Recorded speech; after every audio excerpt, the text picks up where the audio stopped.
Today's episode of the Bleav in Steelers podcast is brought to you by betonline.ag. And Ike, week 17 of the NFL season is wrapped up. We're on to the final week, week 18 of the NFL season. If you want to place a bet on the NFL action, betonline.ag is the place to do it. Man, make sure everybody go to betonline.ag. I wind up placing a for real bet. Georgia. And I want me someone out for Georgia, man. People ain't think Georgia was going to win that much, but they wind up winning for the semi-conference championship game. So go to betonline.ag. Make sure y'all place any bet, anytime, any sport, 365, 24/7. And Ike, we'll be talking about that later in the week in terms of the college football national championship between Georgia and Alabama. We'll be talking about that later this week. If you want to place a bet on the college football action, NFL action, they got NBA, NHL, head to the website betonline.ag or use your mobile device to sign up today and receive your 50% welcome bonus on your first deposit. Just use our promo code Bleav, that's BLEAV, to receive your bonus. Bet online, where the game starts. All right, cue the music. It's time to start the show.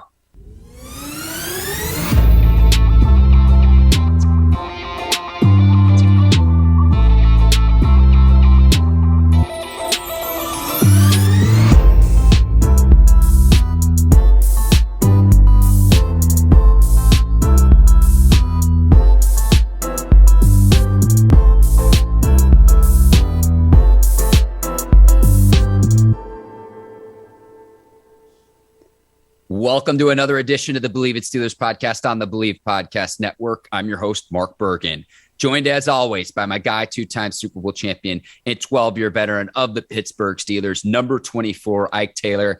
IT, it feels good.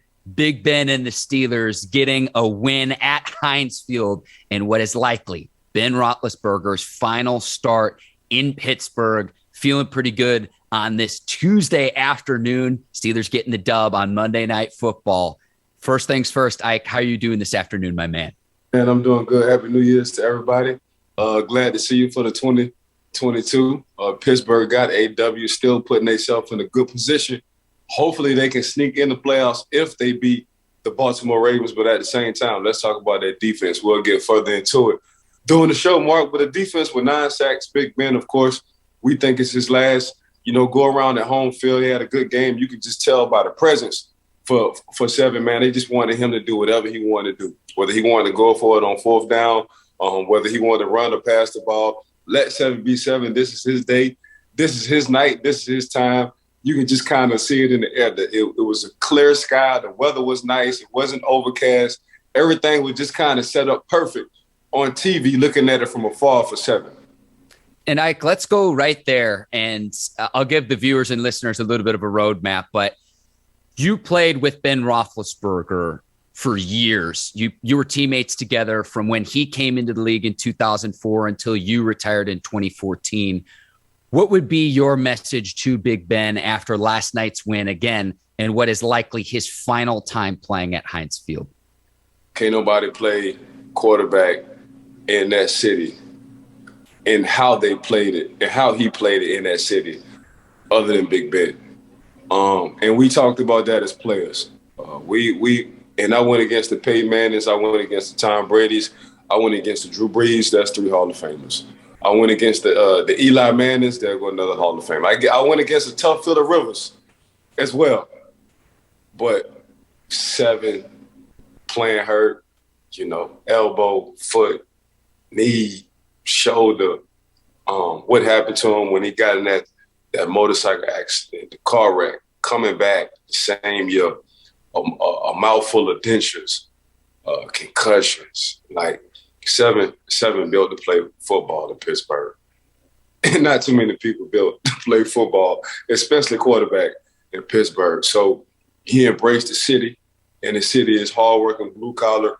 Let me still bring my lunchbox to work. The city is, man, we don't do fancy cars. All we drive is pickup trucks and SUVs. The city is got its own little unique Yinzer sound, Permane brother kind of sandwiches when you get a sandwich and you just throw everything on that sandwich. It's a man we love all seasons of the year, but we especially love the wintertime. It's a different city, man. And 7 embraced, and he is that city. You know, that's what he brings to the table. He bring that grit. He bring that count me out if you want to. Watch what happen. Watch what I do mentality. And it's been a lot of times where I done had the front row seat where 7, you know, like, oh, there goes somebody about to get the sack on him. And he'll just pull a Houdini because he was big and strong, wind up making the play. Like 7 been doing that out the course of his career. Yep. You know, guys helping 7 up off the ground. You think he might be down for the count. Little do you know, man, you got to take one. You got to take one play off, then you're allowed to get back in the game. Now 7 back in the game, and he making the play. He won the game for us. 7 going to when we played in that Super Bowl against Arizona Cardinals, when Larry Fitz was just breaking all kinds of Jerry Rice records. And I was like, man, this dude gonna give me hell. And what 7 do on the last drive? You can't throw a better play to Santonio. You can't throw a better ball to Santonio Holmes in the back of the end zone. Fingertips. I mean, you got 2 defenders sitting for Arizona, man. They fingertips barely scratch the ball. And Ben only can put it in the place where only Ben can put it in the place at. And that was the back of the end zone to Santonio Holmes to win that Super Bowl. That's what 7 do. That's what 7 have done. You know, 7 he's a competitor. 7 was my shuffleboard partner in the locker room. We won championships. We won belts when it came. If you want to play 7 in the game of pickup basketball, he's gonna smoke you. If you want to play 7 in the game of shuffleboard, he's gonna smoke you. If you want to play 7 in the game of ping pong, he was gonna smoke you. If you want to play 7 in the game of pool, he was gonna smoke you. Now we get on there on that golf course, he's definitely gonna smoke you. That's 7. Just tell me what something 7 couldn't do. He just so happened to be a future Hall of Famer for the Pittsburgh Steelers, going to the Hall of Fame at the quarterback position. That's what 7 was, man. 7 was just, you know, go all and drop a few people like him around where he just give them to do pretty much whatever they want to do and be good at it. Be good at it. So, but yeah, that's 7, man. 7 is Pittsburgh.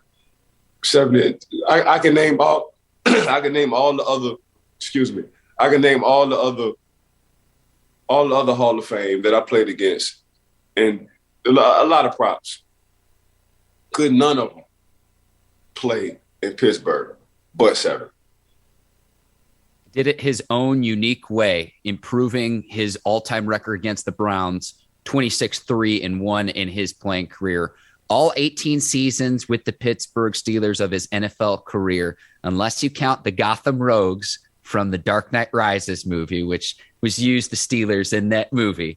But the play I think of with big Ben Roethlisberger is the first Super Bowl run you went on, the 2005 season. And I think back to the playoff game against the Colts where Jerome Bettis fumbles down on the goal line, and it's Ben Roethlisberger having to make a tackle as a quarterback.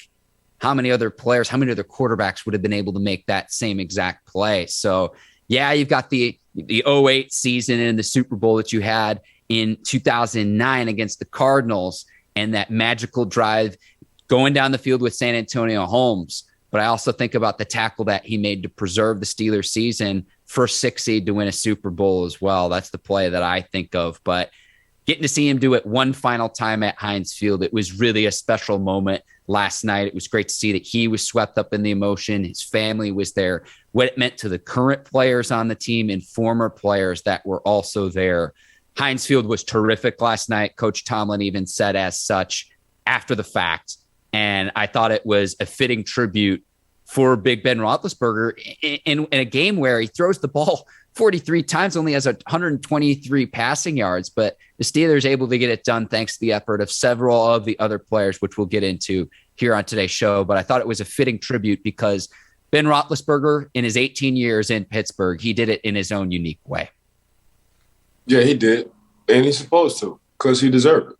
You know, Ben has been playing for the Pittsburgh Steelers for a while now, you know, over 15 years. So the young man deserved to get whatever recognition he is. Like, you know, a lot of people texted me last night, man, they crying. Like 7 gonna be gone after this year. And I just told him, man, welcome to the life of football. That's how it is. That's the business side of football, man. Yeah, as athletes, do you want to play forever? Yeah, but you know, in a professional sports, it wind up just being a young man's sport. But for 7 and what he have done, not only to the city, to the organization, not only opportunities, the comebacks, the game-winning drives, the toughness to win Super Bowls and to win games.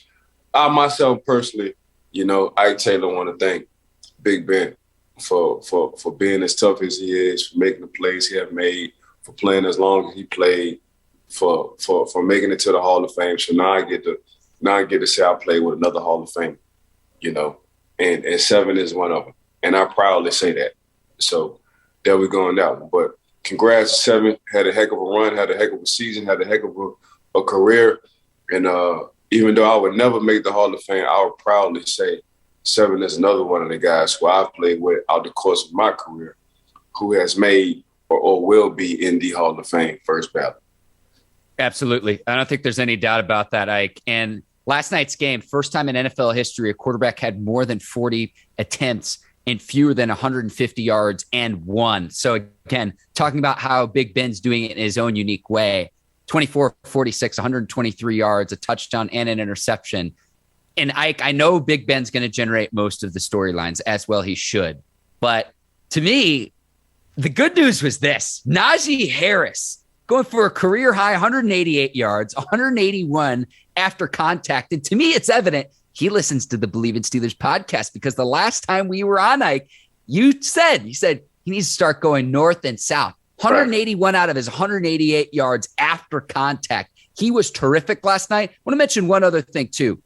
We are now 16, 17 games into Najee Harris's career, headed into week 18. He is yet to fumble as an NFL player. He's had a tremendous rookie season, and I think he's only going to continue to get better and better as the offensive line continues to get better and better. That was on display on Monday night. Hey, shout out to Najee for the 188 piece when it came down the yard, the career high, which is very impressive. But what I saw when we talked about, and you're right, they have been listening to our goddamn Bleav in Steelers podcast show, because all we've been talking about is, Najee, if you just run north and south and stop going east and west, it's a lot of real estate out there for you if you can just get to it. And that's exactly what he did last night. He showed me a little bit of that Le'Veon Bell when it came down to the lateral movement before he hit the hole and take off. He's just a Le'Veon Bell to me, but faster and bigger. That's how I looked at Najee last night. Like Le'Veon, when Le'Veon played for the Pittsburgh Steelers, it wasn't a lot of lateral movement unless he was shuffling his feet. Then he'll burst and hit the hole. That's exactly what Najee did. Najee did the exact same thing, was patient, burst, hit the hole, and took off when he needed to. But, yeah, that's the fastest way to get from point A to point B. Najee is a straight line, north and south, not east and west. And it paid off. Ike, on Taylor Talk, we're going to break down his game-clinching touchdown run, which put the game away for the Steelers late in the fourth quarter. We'll talk about that in a bit on Taylor Talk. Not quite there yet. A few other things we need to get to. Courtney, producer Courtney's rolling her eyes. We got to go to the defensive side of the ball too, though, Ike, because TJ Watt, and this is the third storyline we're getting to, might break Michael Strahan's single-season sack record. And this is especially impressive considering he hasn't played in 2 games this season. In 3 other games that TJ Watt has played, he played fewer than 50% of the Steelers' defensive snaps. So what he's doing, 1 sack away from tying Michael Sam's record. I will argue this. I think TJ Watt's having the most impressive season by an edge pass rusher in league history, given those caveats of he hasn't been 100%. He hasn't played in every game. The games that he has played not all, the defensive snaps that he'd be able to if he were completely healthy. We are seeing one of the best single seasons from an edge rusher that we've seen in the history of the NFL. And this is the third thing that we're talking about here on today's episode of the Bleav in Steelers podcast. Watt's been incredible. Yeah, you meant Michael Strahan, not Michael Sam, but I get it. Use him as Thank you. I understand what you're saying. But at the same time, I mean, a 4-piece when it comes to the sacks, come on, man.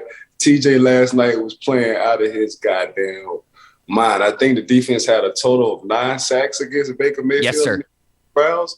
So you got a defense and you got the defensive line and the linebackers getting a little piece, but all starting with TJ Watt, and we seeing how close TJ Watt is. And TJ Watt missed a couple of games, and TJ Watt only been playing 50% of these last 5 or 6 games. TJ could have been on the 30 piece if he would have been playing for the long run. So that's just letting you know yeah, our money and our value is worth it plus more. So I got a guy who has more sacks than anybody in the league, who missed a few games, who haven't been playing every snap in these games, and he's about to break the sack record.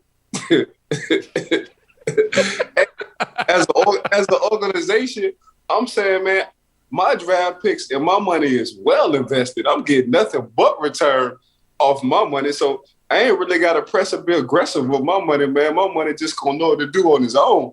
That's what TJ Watt is. That's exactly what that young man is doing. To have four sacks in one game. One is harder than the mother.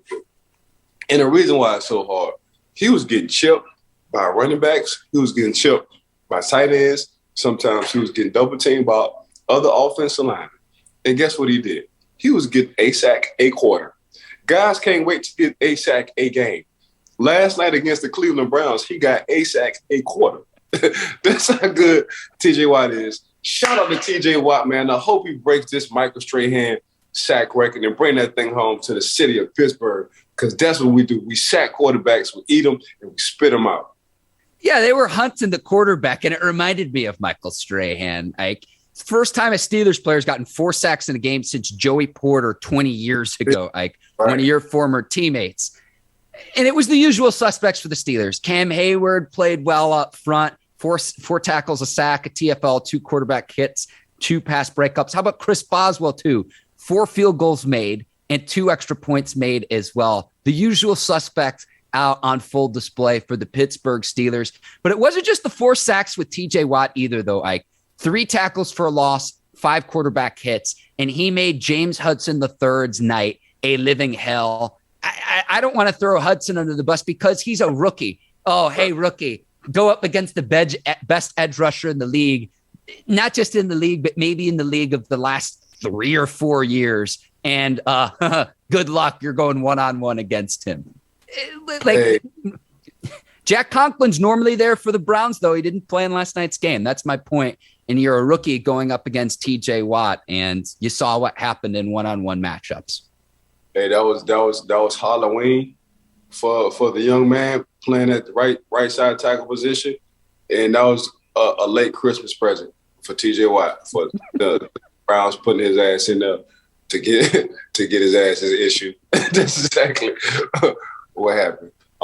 Feel sorry for the young kid, but hey, when they throw you in the water like that, man, when they throw you in water full of sharks, that's what happened. You got one big shark. He just so happened to be on your side, and he had himself a field game. So there you go. I don't care. We beat the Cleveland Browns. They shouldn't have threw his ass up in there. They should have at least put a tight end on the side every time. I'm so happy for TJ Watt getting them 4 sacks. I want to say one other thing, and we'll get to Taylor talk as well. From the Browns standpoint, eliminated from the playoffs. They were eliminated going into Monday night. I see no reason to continue to play Baker Mayfield in Week 18. Shut him down. Let him have season-ending shoulder surgery, a shoulder injury he's had since Week 2 of the season. He had like 10 straight incompletions last night. I do credit the Steelers defense, but something ain't right there. He said in the postgame he didn't understand why Hudson III was matched up one-on-one as part of the game plan. As a quarterback, that's part of your responsibility to work with the offensive staff. There's some disconnect there. We'll see what happens in the offseason with Mayfield, but I see no reason to play him in Week 18 in a meaningless game. You're out of playoff contention. Play a backup. Start the surgery process early if you're the Browns. That's just my 2 cents worth from what I saw last night. Yeah, I agree with you 100%, man. Just on that side of the ball, man, get that man some help. You know, and this shouldn't even be a game plan. Like, Baker really shouldn't be able to say that. So one of Baker was saying that throughout the game, like, can we please give this rookie some help? Don't y'all see what TJ Watt is doing to me and him? So I know Baker kind of frustrated, but it's just some things you don't say. And that's the frustrating part about Baker and being a professional.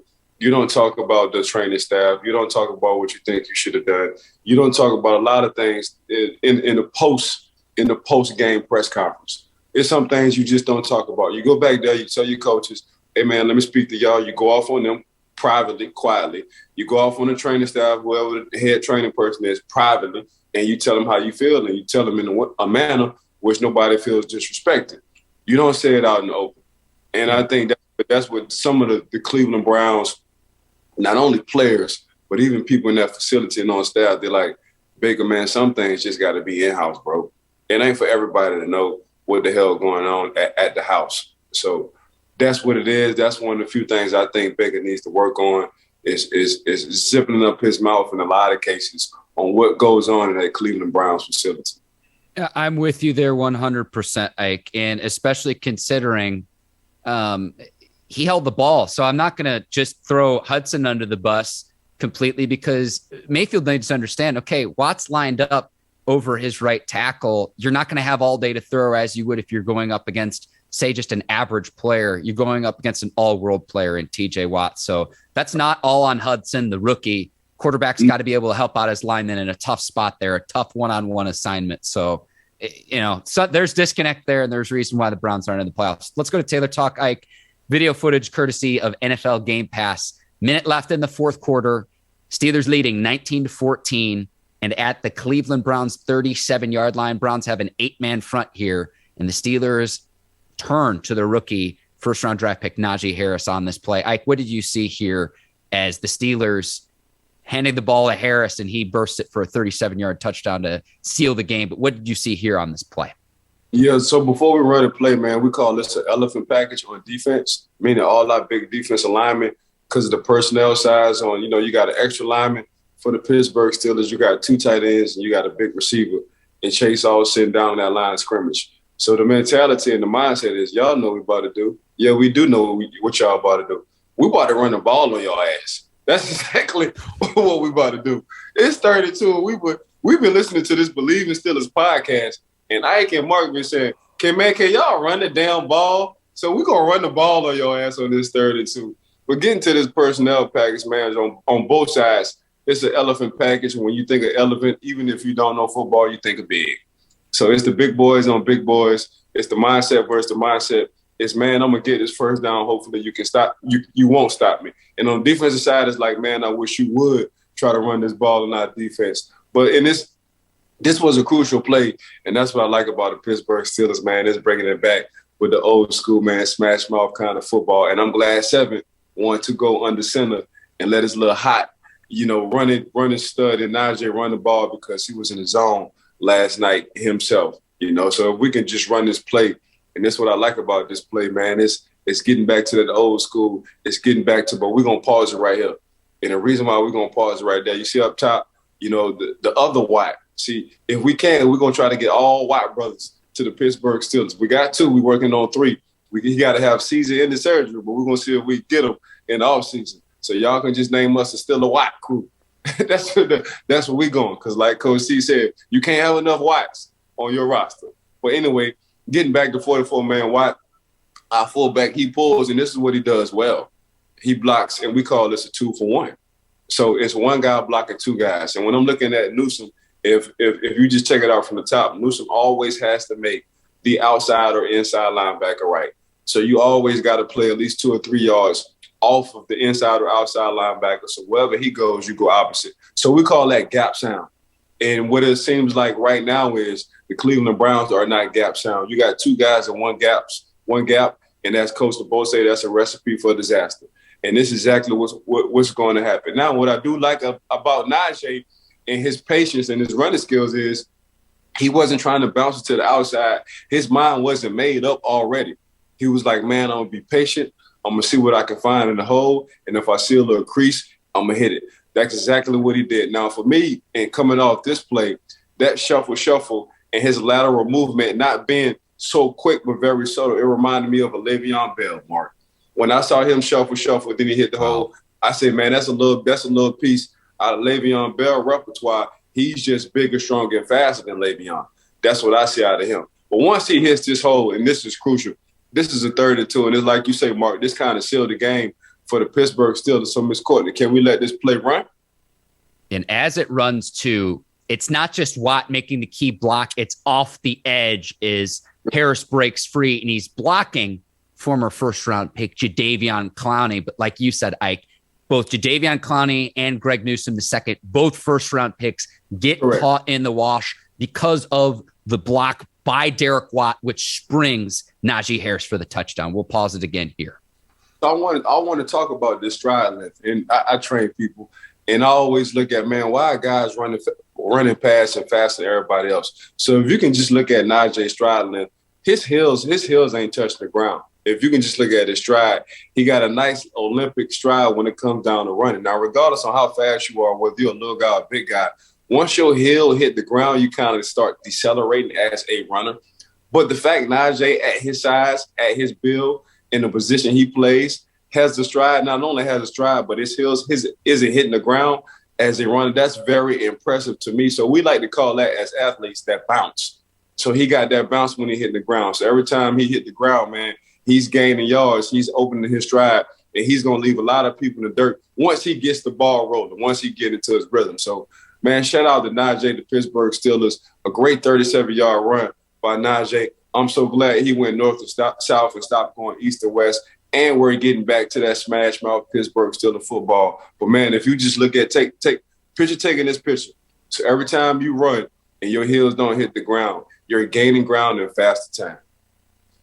Yeah, I'm with you. Like 2 30-yard runs by Harris tonight, and both were long runs for the Steelers this season. They hadn't had a run of at least 30 yards before these two plays, and they both came. I knew it was the Steelers' night when Najee had not one but two. And I'll tell you what, too, Ike, a lot of people said that, Najee should have gone down. He should have gone down. How many fantasy football championships did this run swing? Because he got into the paint, he gets into the end zone, and he scores 6 and puts the game away for the Steelers. Can't help but wonder if this had major fantasy football implications, the fact that he scored on this run.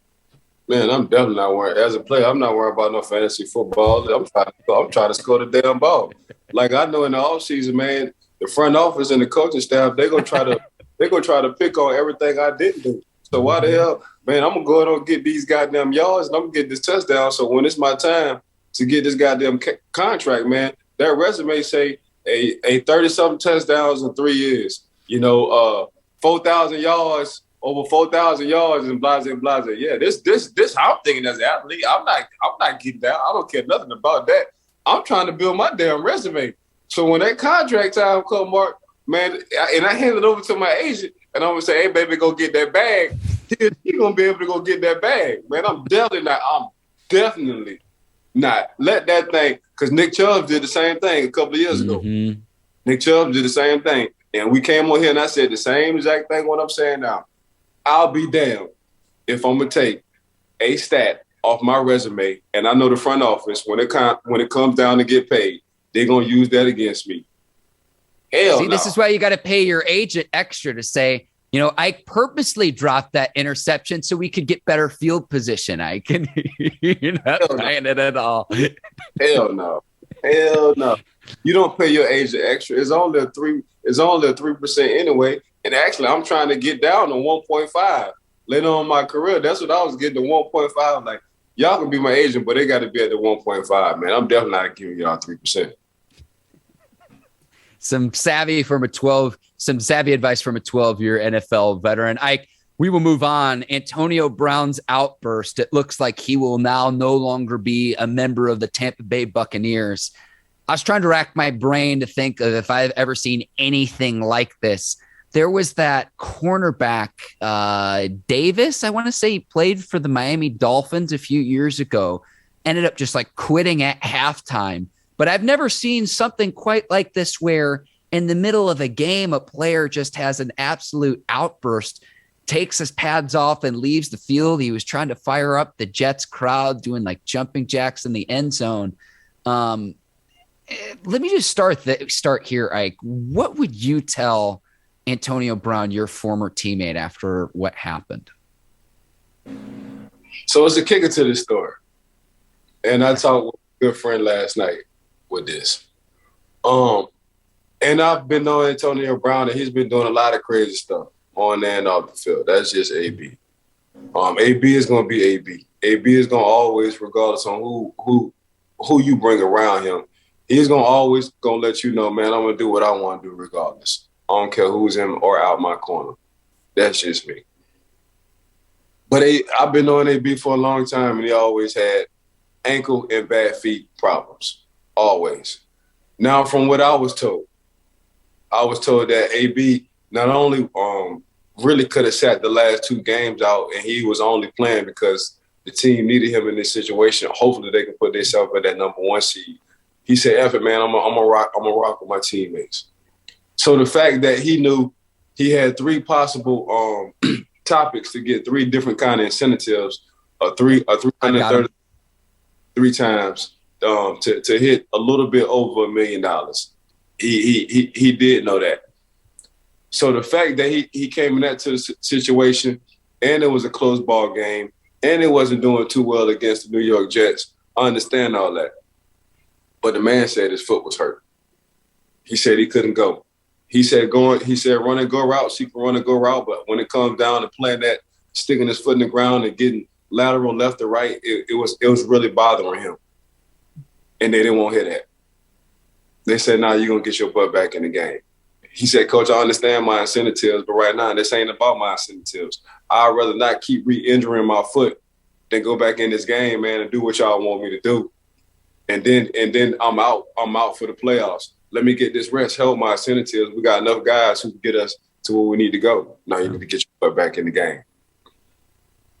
So as much as I want to blame AB, the story that I got and what I heard, I can't even go that route, because when somebody say they're injured, they shouldn't be forced to go back in the game. When somebody know that they're that close to getting one of their incentives and they don't care nothing about that because, man, they really are hurt, they shouldn't go back in the game. He knew.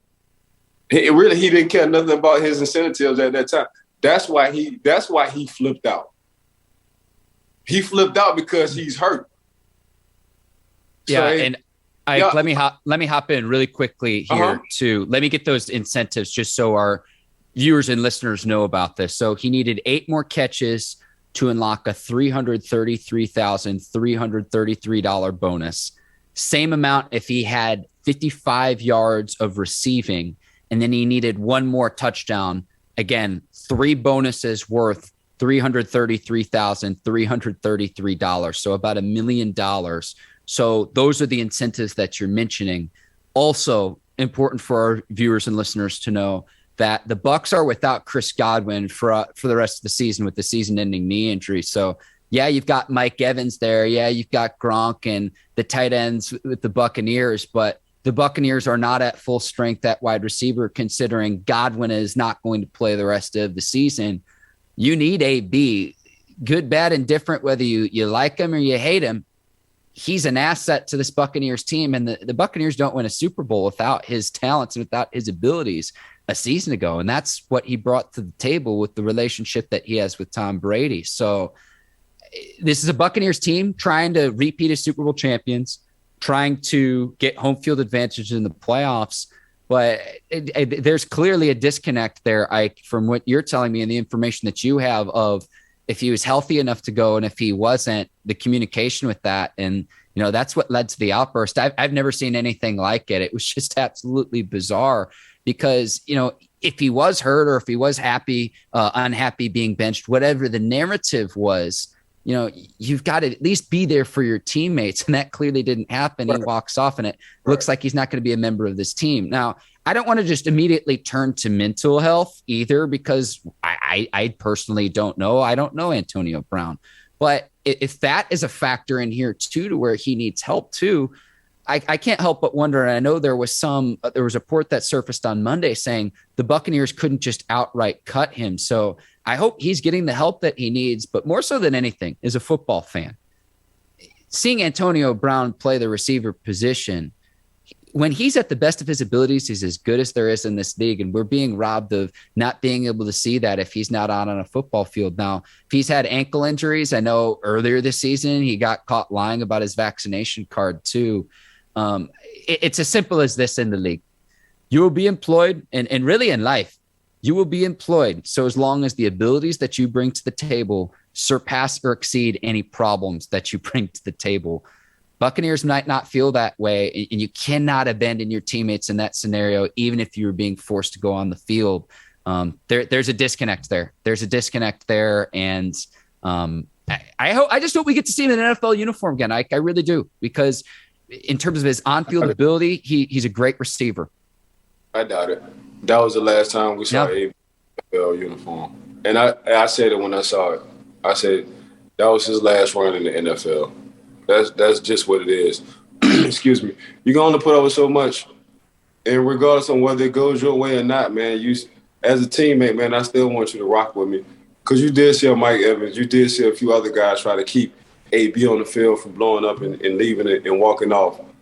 So the truth will come out on exactly what was said on the field. If the coaches told him, man, leave, you're not getting back in the game. And he was like, you know what, I'm going to leave, but I'm going to take it to a whole nother level. I'm going to leave and I'm going to take everything off and not ever come back since y'all want to act this way. So give it a couple of days, probably by the day. Tomorrow, everybody had a full story on what's going on. My personal opinion. But at the same time, as a teammate, bro, sometimes you just got to eat it. We just talked about Baker Mayfield and him exploiting too much on what's going on inside that Cleveland Brown facility. Mm-hmm. Same way, AB. Everybody, stop acting like when it's not going your way, you got to show out. Because life ain't like that, you know, and you should know better.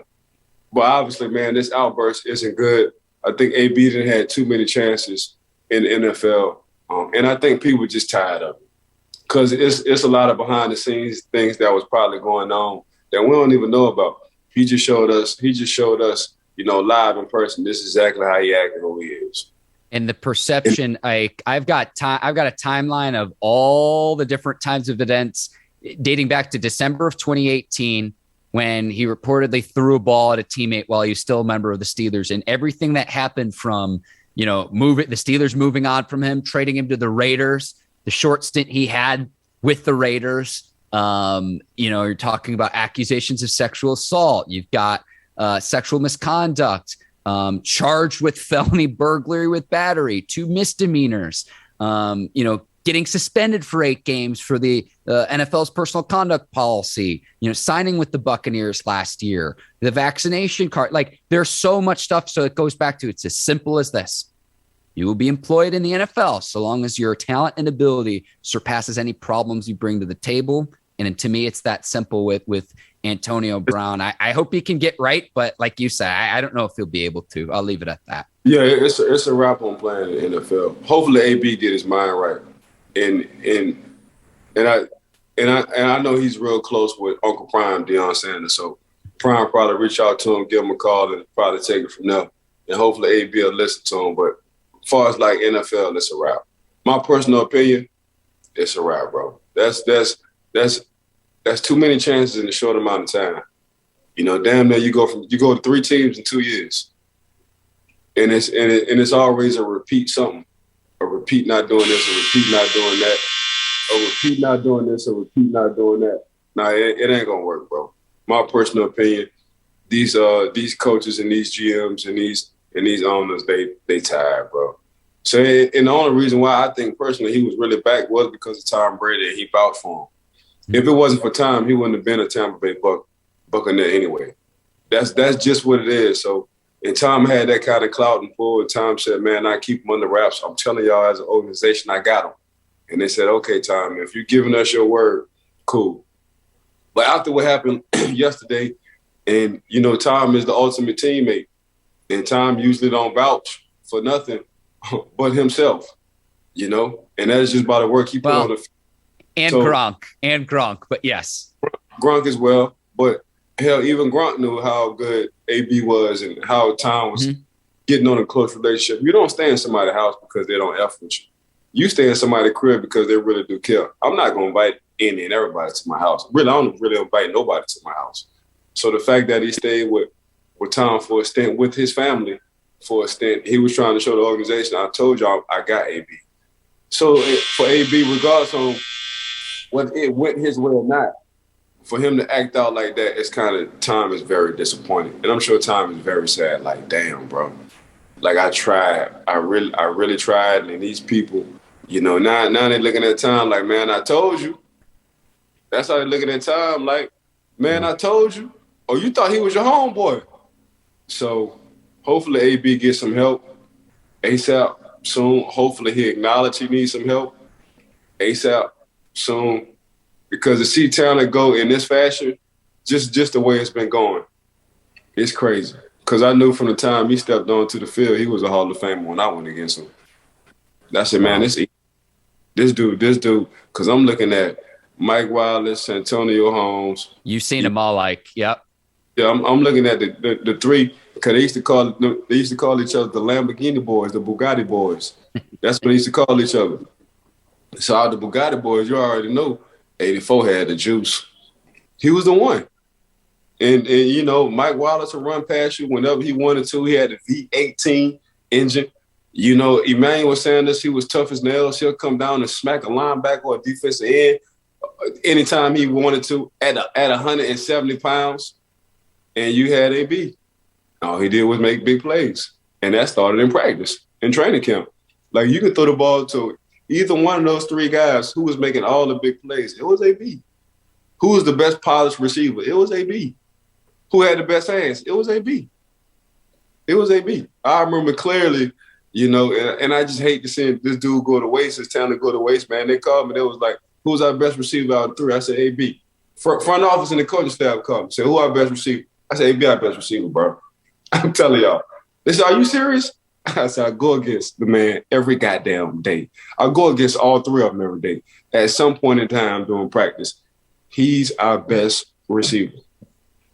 Guaranteed. And this when he was on the scout team, and he wasn't even playing. Then they put him on the special teams. So they put him on the special teams. Then after that, he started getting them quick now passes. Okay, we'll put him in a few plays out the game, and we'll get the ball to him quick on these wide receiver screens. He started taking them things to the house. So now I'm looking at them like, I told you. I told you. So it's just sad to see what's going on with AB, man. A lot of prayers to AB, man. Hopefully he get his mind right. But yeah, that outburst ain't looking good, and I think it's a wrap. I'm with you, Ike. The IT and MB collaboration rolls on. Other Week 17 observations. And the Bucks rallied to beat the Jets, even though they were down 2 scores, Ike. I thought this was weird, and I'm going to go on my old man perch here. Brandon Eccles intercepts Tom Brady in this game, which is great. But after the game, asking for Tom Brady's autograph. I understand he's the GOAT. I understand all the Super Bowls he's won. I understand all that. But you're competing against the man. I understand the Jets are eliminated from the playoffs and everything. And I know you intercepted Tom Brady many moons ago. But, like, we're now at an age where you ask for the man's autograph whose brains you're trying to beat in, you know, an hour before. I just thought it was really strange, Ike, and like the competitor in me would want to be like, I want to be a peer with Tom Brady. I understand he's in a different stratosphere with all of his Super Bowl rings. I get it. But this was just, it was weird to me. It was weird to me. Maybe I'm getting old, but I had to say something. But Mark, you ain't even old though. You young as hell. I know, but it's just like, I'm like, you're competing. Like, I feel like a generation ago of football players, we would never see this. Listen, I feel what the young man doing. How many times you seen a unicorn? That's Tom Brady. The man is a goddamn unicorn, man. So you got, if I'm in that young man position, I for sure too would, hey, Tom, I know we playing each other. And bro, I got a feeling you're going to come back and you're going to smack our ass. But listen, after this game, I need a jersey. So give me a cleat or something, man. A cleat, a glove, a sign. Say, give me something, man. Man, Tom Brady is a unicorn. Think of all the guys. He going up against AB. AB going to the Hall of Fame, but he ain't no unicorn. he ain't no unicorn. Man, we talking about a whole unicorn. We talking about a guy who damn near older than, man, my career's older than you. My career's older than you. You know what I'm saying? How old are you? Yeah. Oh, I'm 23 years old. Okay, my career is 20. Hey, how you doing? You know what I'm saying? And it's like, it's like, who am I to say? It's like, I never played it down in the league, but it's, again, I think of like all the old. But Mark, you got to understand, Tom is a unicorn, bro. He is all the way there. Hall of Famers. I had to get something signed from Jerry Rice when he was with the Raiders. I said, oh, hell, before the game, he was doing his warm-ups and I was doing my warm-ups. I said, oh, I'll be goddamn if I let him just walk off the field and me not get nothing from him? And I had to check him. I said, oh, hell no. I got from the great Jerry Rice. Let me get that jersey, baby. Let your boy go on and get that jersey. Because I need it. I seen you when I was small. I seen you when I was itty bitty.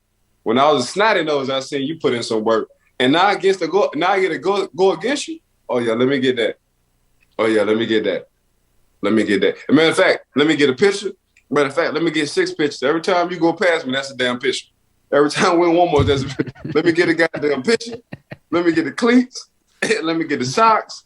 I need everything but the drawers. That's unicorn right there. That's unicorn right there. I ain't lying to you, bro. Oh my gosh. For real. They don't come around often, bro. Them Jerry Rices and them Darryl Greens, who played 20 years, and Tom Brady's, them unicorns. My career is older than you are. That's amazing. But yeah, that's where we at with it, bro. I understand these young kids because I did it. I once did it. Okay. And thank you for explaining this to me. And again, it's just like, we'll move on. Jamar Chase. I love this because I could point to leading the league in receiving yards as a rookie a year after his teammate Justin Jefferson did the same thing. I could point to the 11 catches, 266 yards, 3 touchdowns. But what I loved most on one of his touchdowns, 2 plays before, Travarius Ward, the Chiefs cornerback, a fine player, breaks it up and starts busting out the gritty in the end zone. And then two plays later, Jamar Chase gets the last laugh, catches the ball in the end zone, and starts doing the dance on Ward, who had done that to him 2 plays before. I love the gamesmanship of that. Like Jamar Chase playing at another level, a Pro Bowl player as a rookie for the Bengals. Bengals win the AFC North Division. I know we debated it at the start of the season. Should the Bengals have picked him with the 5th overall pick? Told you. We were idiots. I was an idiot. Hey, bro, I already saw it. Like this new generation, and this is what they're doing. If you're a GM, you can look at what Jalen Hurts and what they're doing over there in Philly. They getting some of his old colleagues. You can see what they're doing in with the Bengals. They're getting their old colleagues and teammates. It just so happened that Jamar Chase was going to be a first rounder. Joe Burrow wound up putting himself to be a first rounder in that draft, and they wound up going to the same team. So the chemistry between them two are like no other because they played college football together, and now they playing NFL football together. So dang, man, we ain't got to go through a training camp, or you don't have to come from a whole nother college for us to get on the same page. We've been on the same page for the past 3 years at the University of LSU. That's how you look at it. So when you look at Jamar Chase, who sat out, people forgot Jamar Chase sat out that year of college. He ain't even play. So the fact that he didn't play, he sat out, he wound up going top, whatever, in the NFL. He wound up number 5. Yep. Number 5 to, I call him Joe Cool. They call that man Jackpot Joe. What a hell of a goddamn nickname. Jackpot Joe. You know what I'm saying? So you got Jackpot Joe, then you got another Jamar Chase, then you got T. Higgins, then you got Tyler Boyd, and you got Mixon. Mixon been saying this we saw this from the dope. Mixon said, man, I got offensive line, and we're going to be physical, and we're going to be running the ball down a lot of people's throats, but we got some guys on the outside that's going to give a lot of secondary guys hell. And the reason why, because Jackpot Joe. Then you got Jackpot Joe. He's doing these press conferences after the game, and he talking about, you know what, man, when I'm in doubt, they got a meme out on social media. When you in doubt, you just say F it, and you just throw it to Jamar Chase side, and he'll come down. Throw it up. Bro, you can't script how cool and calm this team is, and it's all over Jackpot Joe. Jackpot Joe got these boys feeling and believing they can beat and play whoever, whenever they want to, and smoke them. That's exactly what he was doing. That's exactly, as us analysts, Mark, that's what we want to see. How are you going to respond and play against a former Super Bowl leading team, and they also have a few receivers and a quarterback can do the same thing y'all doing? Cincinnati, as a young squad, what can y'all do in this situation? And you know what they did? They said, man, We so glad y'all asked. We couldn't wait for y'all to ask us. Y'all watch this and see what happened. And that's exactly what they did. Young, confident studs, and it all starts off with Jackpot Joe, Mark. They're just a fun team to watch. A fun team to watch. And it's just the person that, like, Joe does nothing extravagant when he scores. It's just his demeanor walking. Like, Jamar Chase don't do nothing extra. He catches the ball extravagant. Man, you saw on that 3rd and 27, Jamar Chase caught the ball, and he just had that thing with one arm falling down with no ball security because he knew that ball won't go nowhere. It's like, what the hell? So y'all do – so you doing what you do in practice. You catch the ball like this in practice. You just showing the people real live TV. This is what you do. Yeah. Yeah. It's a beautiful thing to watch, bro. The NFL with these young quarterbacks, Justin Herberts, the Josh Allens, the Joe Burrows, the Lamar Jacksons, who else we got? Kyler. I throw Kyler in there. He's fun. Kyler, the Derek, man, when Tom want to hang it up, the Patrick Mahomes. When Tom want to hang it up, man, when it's all said and done, even Aaron Rodgers, whenever he want to hang it up, he can hang it up goddamn 5 years from now because how he playing, like he can play another 5 years. But, man, you talking about the league in good company, and it's going to be exciting to see all them 7, 8 quarterbacks I just said, young quarterbacks. Mm-hmm. Man, we're in good hands. The NFL is in good hands, man. Want to give a brief note about the Packers before we sign off here. I can tease ahead for Steelers and Ravens in Week 18. Rodgers is now the favorite to win NFL MVP, but I want to give a compliment to his head coach, Matt LaFleur. 39-9 in his first 3 seasons, has more wins than any coach in NFL history in his first 3 seasons. And for the crowd that says, well, he's got Aaron Rodgers, the Packers, before LaFleur's arrival, were 24-23-1 in their last 48 games. Insert Matt LaFleur, and the Packers haven't looked back. I would love to see Rodgers in the black and gold in the 2022 season, Ike, but the way that it's trending right now, and if the Packers go on a Super Bowl run, I don't know if it would make sense for Rodgers to leave Green Bay because they've been playing extremely great football this season. And I think there's good odds he wins MVP for the 2nd consecutive season in a row at this point. Yeah, he don't need to go nowhere. AR-12, stay your ass right there. Because the defense, the Packers defense is better than the Pittsburgh defense right now. When it comes down to corner safeties, inside, other than the 2D tackles and probably the outside linebacker, TJ Watt is hard to replace TJ Watt. But just overall in general, the Packers defense, because the Pittsburgh Steelers, we still have trouble stopping the run. Mm-hmm. So that's just what it is. And they got a good 1-2 punch between A.J. Dillon and Aaron Jones sitting back there for Green Bay. And Aaron still hasn't woken up yet. He still understands how important the run game is. He's been now he passes the ball when he needs to, but he truly understands how important this run game is, and he's using that to his maximum ability. And Coach LaFleur, I mean, come on, bro. To really, yeah. He's a young coach, and he kind of had to fight Aaron Rodgers at first. And what I mean by fight, I ain't talking about physically. I'm talking about the alpha male dominance kind of fight. But Coach LaFleur kind of came in like a nurturer. Like, Aaron, please don't get it twisted. I am the head coach and you won't disrespect me, but I definitely won't disrespect you. You're a legend. But this is how we're going to do it. And you're going to have to buy into this. And that's exactly what Aaron Rodgers did. But it's not only that. It's how they draft and what they was drafting, what they're building around each other. Like, quietly, the Green Bay Packers, not only with the Green Bay and what Cleveland has done with their draft picks, and the Dallas Cowboys, what they done with their draft picks, but Green Bay, man, they making some noise when it comes down to drafting. They don't go too far when it comes down to the free agents. They like to go in-house and build from that draft, and that's exactly what they're doing. So you're 100% right on the floor. Man, crown that man. Crown him. Absolutely.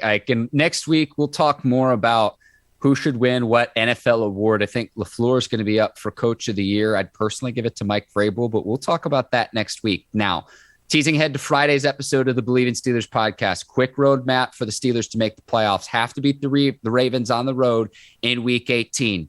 Jaguars need to beat the Colts. That's going to be a tough task considering the Colts are about a 15-point favorite.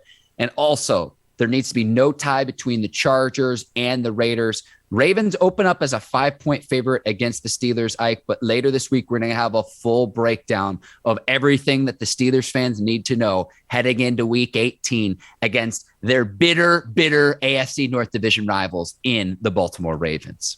Yeah, we'll talk about it when we get to it, man. But, Pittsburgh always find a way to beat the Baltimore Ravens. That's what they've been doing. So we'll get in depth on the next one.